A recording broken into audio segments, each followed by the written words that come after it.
Her own mate demanded proof she could shift. A legendary white wolf emerged and he regretted it. Welcome to the Story King, where legends come alive.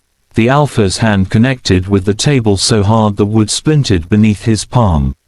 Prove it, Cade's voice cut through the pack hall like a blade. Prove you can shift, or this mating is over. Sera stood before the entire Shadow Moon pack, her hands trembling but her chin held high. 23 years of whispers, of doubt, of being called the Broken One, had led to this moment. Her mate, the one person destined to accept her unconditionally, was demanding proof of her worth in front of everyone. Cade, please, his beater, Marcus, stepped forward. This isn't necessary. Stay out of this. Cade's amber eyes never left Sera's face. They'd only met 3 days ago at the Alpha Summit, where the mating bond had snapped into place with such intensity it had driven them both to their knees. But now, standing in his pack's territory, surrounded by his warriors and advisors, he looked at her like she was a stranger. A liability. The elders are concerned, Cade continued, his voice echoing off the vaulted ceiling. You claim to be a shifter, yet no one has ever seen your wolf. Your own pack couldn't confirm it. How do I know this bond is real?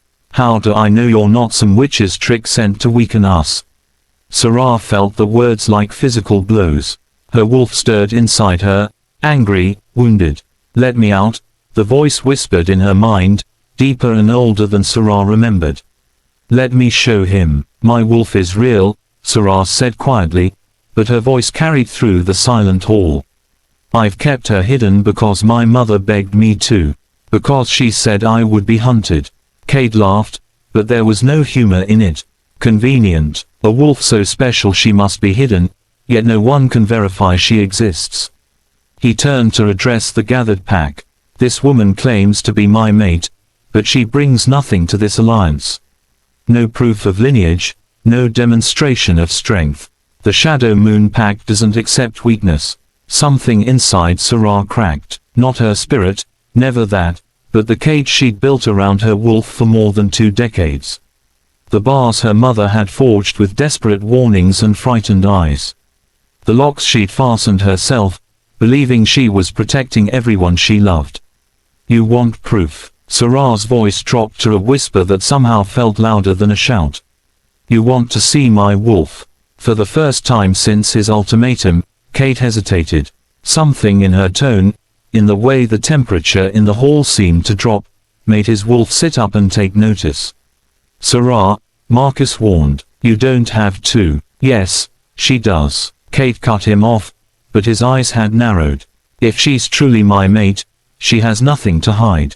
Sera closed her eyes. I'm sorry, Mama, but I can't live in a cage anymore. The shift began like it always did, with pain. But this time, Sera didn't fight it. She let the transformation consume her, let her bones break and reform, let her skin split to make way for fur. The pack gasped and stumbled backward. Because shifters didn't glow when they transformed. Their wolves didn't emerge in a cascade of silver light that illuminated every corner of the hall. When Sera opened her eyes again, she stood 4 feet tall at the shoulder. Her fur wasn't gray or brown or black like every other wolf in the Shadow Moon pack. It was white, pure, luminous white, like fresh snow under moonlight. The pack hall fell into absolute silence. Cade's face had gone pale. He took an involuntary step backward, and Sera felt grim satisfaction at the fear flickering across his features. But it wasn't just fear, it was recognition, horror, realization. Impossible, an elder breathed from the corner. The white wolf bloodline died out 3 centuries ago. They were hunted to extinction, another whispered. Every last one. Sera's wolf turned her massive head toward Cade.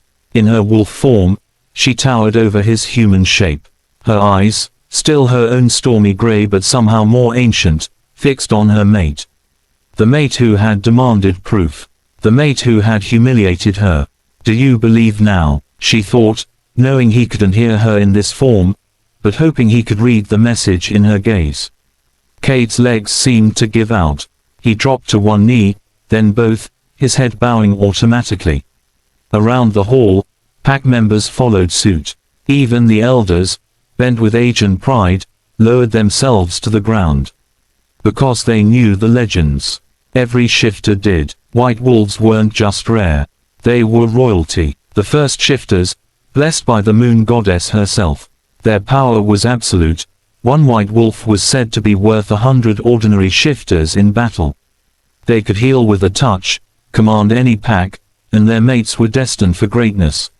Or tragedy, because every alpha who had ever tried to control a white wolf had brought destruction upon their pack. Sera, Kate's voice cracked. I didn't know. She shifted back, the transformation faster this time, more controlled. When she stood before him again in human form, she was breathing hard but standing tall. The silver light had faded, but something in her had fundamentally changed. The woman who had walked into this hall wasn't the same one standing here now. You didn't care to know, Sera said softly. You didn't trust the bond. You didn't trust me. Kate reached for her, but she stepped back. You have your proof, Alpha. My wolf is real. I am real. The bond is real. Her voice hardened. But now I need proof of something. Anything, Kate said desperately, still on his knees. His wolf was going insane inside him, howling at the disrespect he'd shown his mate, the treasure he'd nearly thrown away. Anything you want. Prove that you want me for more than my bloodline. Sera's eyes flashed silver. Prove that you would have fought for this bond even if I'd been Omega born. Prove that you're worthy of being a white wolf's mate. She turned toward the door, her bare feet silent on the stone floor. Wait, Cade lunged forward, catching himself before he touched her. Where are you going? Sera looked back over her shoulder, and for a moment, Cade saw both the woman and the wolf in her gaze, powerful, ancient, and deeply hurt. To see if the bond is strong enough to survive the truth, she said. Because there's something else you should know, Alpha. White wolves were hunted for a reason. We weren't just killed for our power. She paused at the threshold. We were killed because of what we become during the blood moon. Marcus stepped forward. The blood moon is in 3 days. I know, Sera said quietly. And when it rises, every supernatural creature within 100 miles will sense what I am. They'll come for me, Cade. Vampires, dark fae, rogue packs, all of them. Her voice dropped to barely a whisper. My mother died protecting me from them. She made me promise to stay hidden, to never shift, to never let anyone know. Cade's face transformed from shock to determination. He rose to his feet, his alpha power rolling off him in waves. Then we fight. You don't understand, Sera said, and for the first time, he heard real fear in her voice. During the blood moon, a white wolf becomes something else. Something stronger, wilder, something that might not recognize friend from foe. Her eyes met his. My mother told me that her grandmother, the last white wolf before me, killed her own mate during the blood moon, tore him apart while the pack watched. The hall had gone deathly quiet. That's why I never wanted to be found, Sera continued. That's why I built the cage so strong. Because the blood moon was coming, and I knew. Her voice broke. I knew that finding my mate would only mean watching him die by my own claws. Kate crossed the space between them in 3 long strides. This time when he reached for her, she didn't pull away. He cupped her face in his hands, forcing her to meet his eyes. I am not him, Kate said fiercely. I am not the alpha who failed your ancestor. And you are not just your bloodline. His thumb traced her cheekbone with unexpected tenderness. I was wrong, Sera. I was scared and stupid and wrong. But I am still your mate. The goddess chose us for each other. The goddess might have made a mistake, Sera whispered. No, Cade's voice was absolute. She knew exactly what she was doing. She gave you to me because she knew I would need you. And she gave me to you because. He hesitated, then continued with raw honesty. Because she knew you would make me a better man. A better alpha. Sera searched his face, looking for deception, for doubt. She found only determination and something else. Something that made her wolf purr despite everything. Affection. Real, growing affection that went beyond the mating bond's demands. You don't know what you're agreeing to, she said. Then we have 3 days for you to tell me everything. Kate's hands slid down to grip hers. 3 days to prepare. 3 days for me to prove that I'd trust you, the real you, not just the legend. His voice softened. 3 days for you to decide if you trust me enough to let me stand beside you when the moon rises. Sera wanted to argue, to protect him the way her mother had tried to protect her. But her wolf had other ideas. Her wolf had been alone too long, caged too long. Her wolf wanted her mate, despite the danger, despite the fear. What if I can't control it? Sera asked. What if the legends are true? Kate smiled, and it transformed his stern face into something almost boyish. Then I guess we'll find out if a shadow moon alpha is stubborn enough to survive a white wolf's fury. He pressed his forehead to hers. But I'm betting on us, Sera. I'm betting that our bond is stronger than any curse. That's a stupid bet, Sera whispered. Probably, Kate agreed, but I've never been known for my wisdom. His voice turned serious. Only my loyalty, and I am loyal to my mate. To the end. Sera closed her eyes, feeling the bond between them pulse with renewed strength. He meant it. This proud, foolish alpha actually meant it. Okay, she breathed. 3 days. Kate pulled back, his alpha mask sliding back into place as he turned to address his pack. Marcus, I want every warrior on alert. Double the perimeter guards. Send word to the neighboring packs. We're calling in every alliance we have.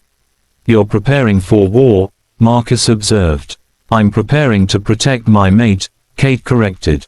Against any threat, from any direction. His eyes found Sera's again. Even if that threat comes from within. The pack began to move, following their alpha's orders with renewed purpose. But Sera stood frozen, watching Kate command his warriors, seeing him in a new light. He was preparing to stand against creatures he couldn't possibly defeat. He was willing to risk his entire pack for her. It was foolish. It was reckless. It was exactly what a white wolf's mate should be. Marcus approached them as the hall cleared.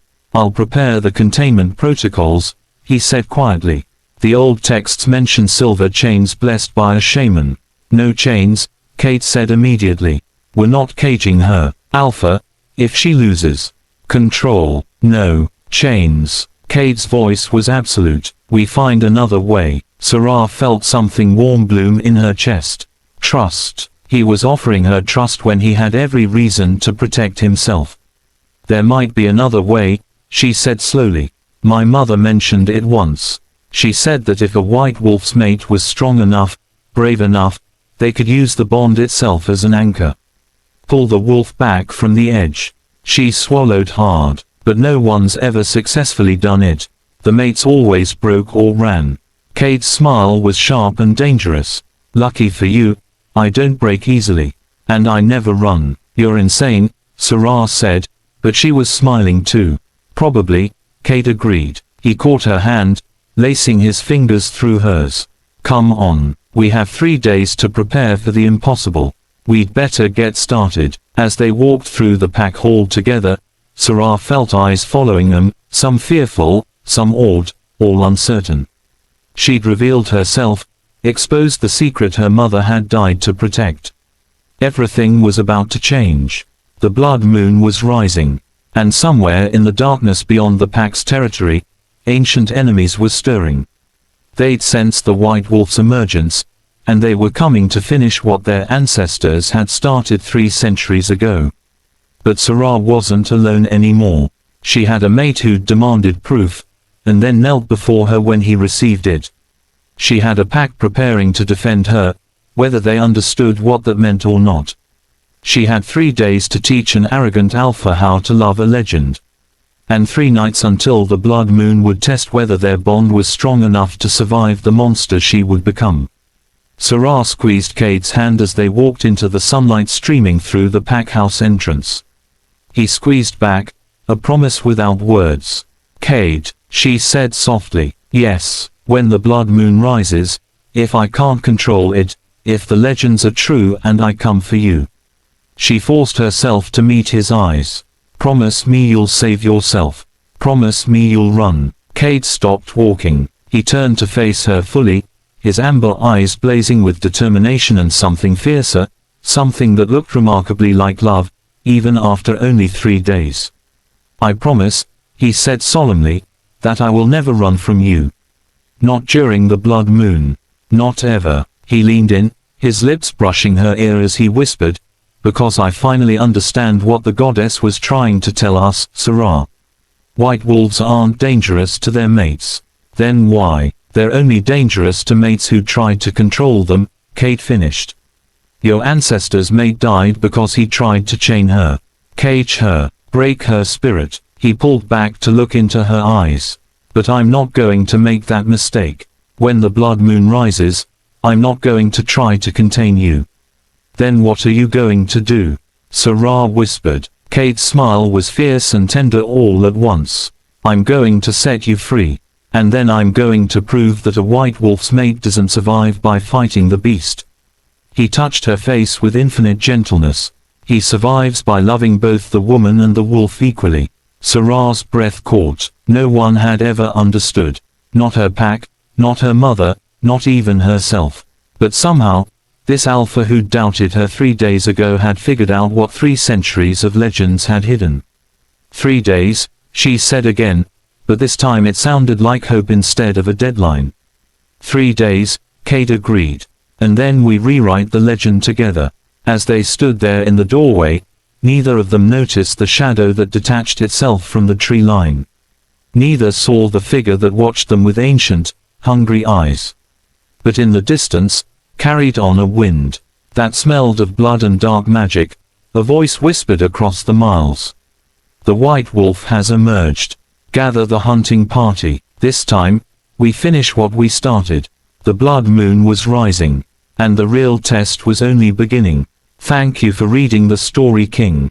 Subscribe for more legendary tales where fate, fury, and forever collide.